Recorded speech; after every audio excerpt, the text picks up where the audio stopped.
Hello everyone, welcome back to the LitCenter channel.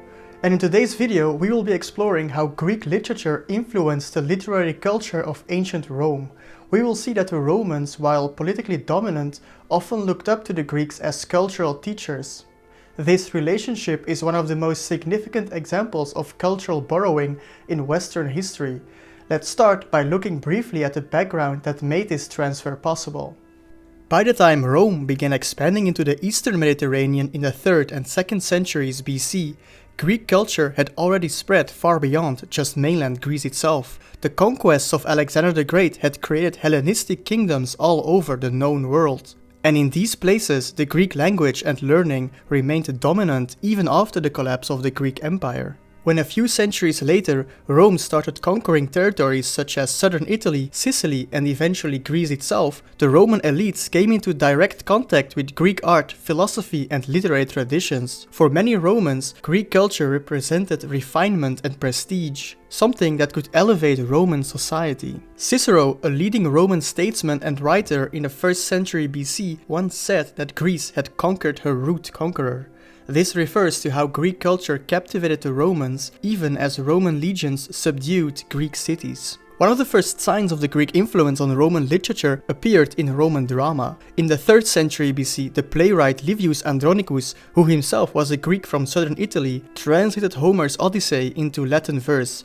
This work is also regarded as the earliest substantial Latin literary work, and it set a pattern for how the Romans would adapt Greek texts. But it is also important to note that Roman authors did not just simply translate Greek works word for word. They reworked them to suit Roman tastes and political circumstances. But perhaps the clearest example of Greek influence is found in Roman epic poetry. The most famous Roman epic, Virgil's Aeneid, deliberately models itself on Homer's Iliad and Odyssey.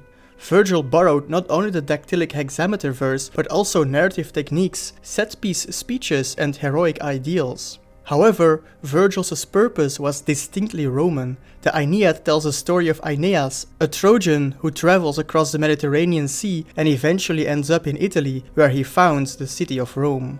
This is one of the most interesting things about the Aeneid. Why does Virgil make the founder of Rome a Trojan? As we have just discussed, the most esteemed literary works of this era were the Iliad and the Odyssey. These epics recount the Greek war against the Trojans and its aftermath. So by tracing Rome's origin back to the Trojan War, Virgil could insert Roman history into this respected mythological timeline. This gave Rome a kind of ancient legitimacy. The Romans weren't just some upstart Italian tribe, they were heirs to the Age of Heroes. So by framing Roman origins as a continuation of Trojan heritage, Virgil gave Rome a noble and ancient pedigree. Now the Trojans were technically enemies of the Greeks, and by making Rome's founders Trojans, Virgil was also saying Rome's destiny is to surpass Greece, but also to inherit and preserve its culture. It's a clever political and cultural statement. Rome had conquered Greece, but by claiming Trojan descent, Romans could present themselves as both conquerors and heirs, integrating Greek heritage into their own story. Greek influence also dominated Roman theatre. Early Roman playwrights such as Ennius and Accius adapted Greek tragedies, often reworking the myths to reflect Roman moral values. The themes remained recognizably Greek, however, for example heroes struggling against fate and the gods, but the tone was often more austere. In comedy, the connection was even clearer. Playwrights like Plautus and Terence based almost all their plots on Greek new comedy, especially the works of Menander. They used Greek settings, Greek characters, names, and stock situations like mistaken identities and clever slaves. But the Roman audiences recognized familiar social dynamics behind the Greek costumes. Greek influence wasn't limited to poetry and drama. In prose, the impact was equally profound. The Roman historian Polybius, who was himself a Greek, wrote in Greek about Rome's rise to power. His work was widely read by Roman elites and informed later Roman historians. Greek philosophy also shaped Roman intellectual life. Cicero, Seneca, and later Marcus Aurelius all drew heavily on Greek schools of thought, especially Stoicism.